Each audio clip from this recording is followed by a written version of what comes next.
United States to call for a convention under Article 5 of the United States Constitution.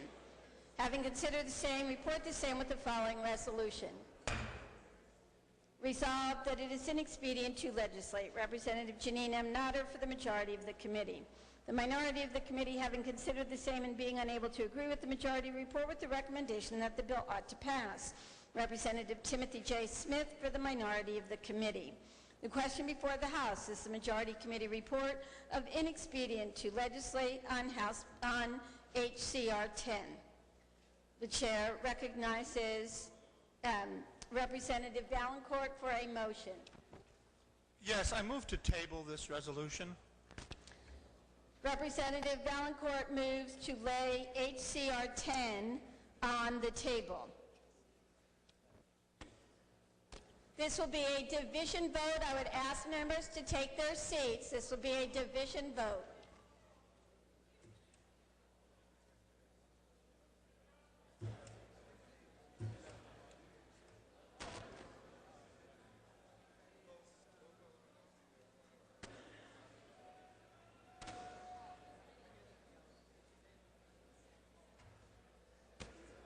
Representative Garlick requests a roll call. Is that sufficiently seconded? It is not sufficiently seconded. This will be a division vote.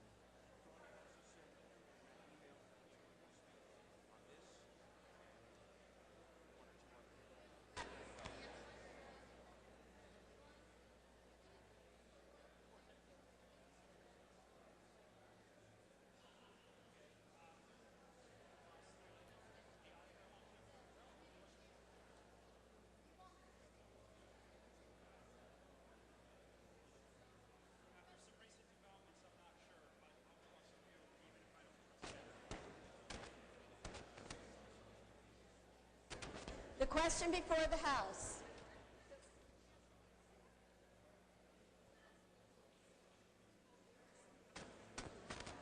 The question before the House is the motion to lay HCR-10 on the table.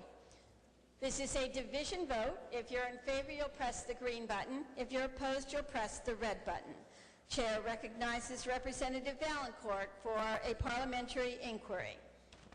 Madam Speaker, if I fully concur with the comment you made moments ago about still having a tremendous amount to do, and if I believe that this does not rise to the level of priority to which we should spend a lot more time on it, especially because, as the blurb says, for the upcoming HCR, the other chamber has indicated it won't even take them up at this time, would I now save us some time by tabling this HCR?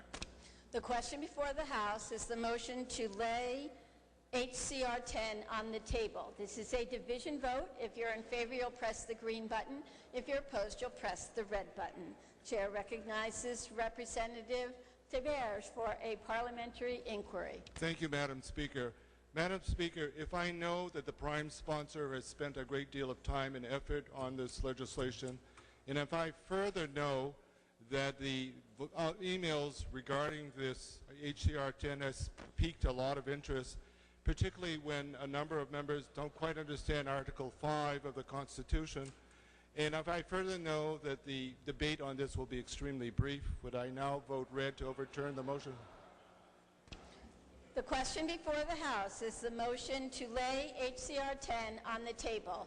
This is a division vote. If you're in favor, you'll press the green button. If you're opposed, you'll press the red button. Voting stations are open for 30 seconds.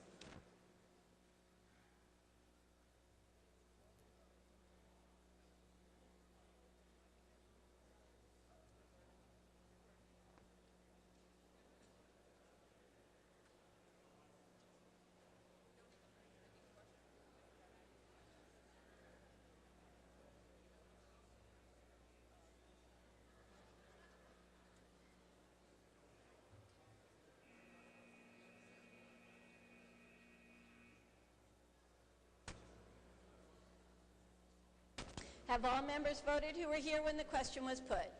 The House will be attentive to the state of the vote. 181 having voted, the House will be in order. 181 having voted in the affirmative, 97 in the negative. HCR-10 is laid on the table. The Committee on State-Federal Relations and Veterans Affairs, to which was referred HCR-11, an act commemorating the ratification of the 17th Amendment of the United States Constitution. Having considered the same, report the same with the following resolution. Resolved that it is inexpedient to legislate. Representative Janine M. Notter for the committee. The question before the House is the committee report of inexpedient to legislate on HCR-11. The chair recognizes the member from Durham, Representative Horgan, to speak in opposition to the committee report. Thank you very much, Madam Speaker, and thank you very much to my colleagues. I'm pleasantly surprised I got this far. I rise to urge this House to overturn the ITL motion on HCR-11, which is a resolution in honor of the 17th Amendment, which calls for the direct election, popular election of U.S. senators. It was ratified in 1913. The first biennial elections with all direct election of senators were 100 years ago on November 3rd, 1914. The blurb was about what the other body might or might not do, so I'll leave that for others to talk about. I'll just take up the resolution on its own merits. It was passed soon after President Wilson took office. It's currently considered one of the landmark achievements of the progressive era. But it was actually direct election of senators already an old idea in Wilson's times. It was even considered during the original Constitutional Convention. That convention finally decided that each state should have 2 senators elected by the state legislatures. Article 1, Section 3, Clause 1 originally stated the Senate of the United States shall be composed of 2 senators each state chosen by the legislature thereof for 6 years. Now it says chosen by the people. Sometimes this system worked well, sometimes it didn't work so well. There are numerous cases where state legislatures deadlocked, thus denying the people their full representation in Washington, D.C. We here in New Hampshire had fewer problems in most states, but the man whose portrait hangs in between the clock and the flag, John P. Hale, started his second term in office 2 years late thanks to this general court's inability to get around to electing him. And I'll skip over the whole detail of how it took 2 years to elect him, but it did. In fact, actually for 4 months in 1855 we had no senators at all because they also had issues with filling the other seat. So states found that like just having elected by the state legislature with no input from the people was not a popular idea.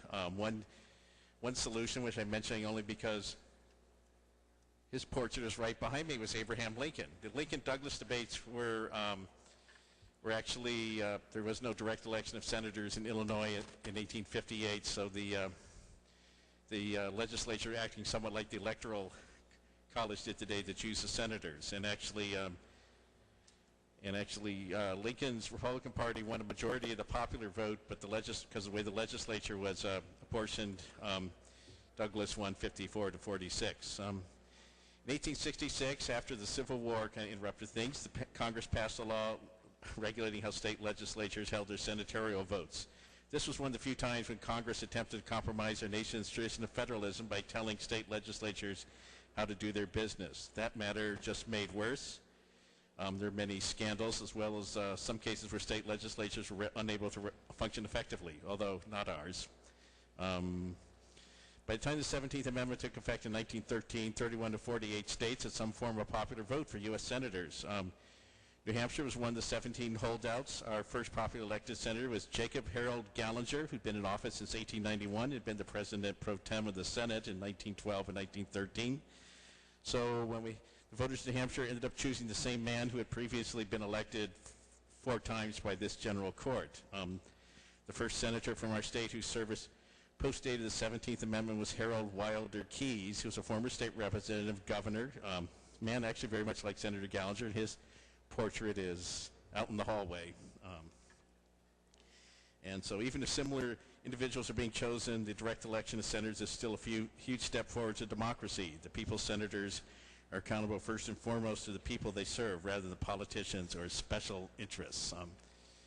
And I guess while I'm here on the subject of people whose portraits are in the gallery,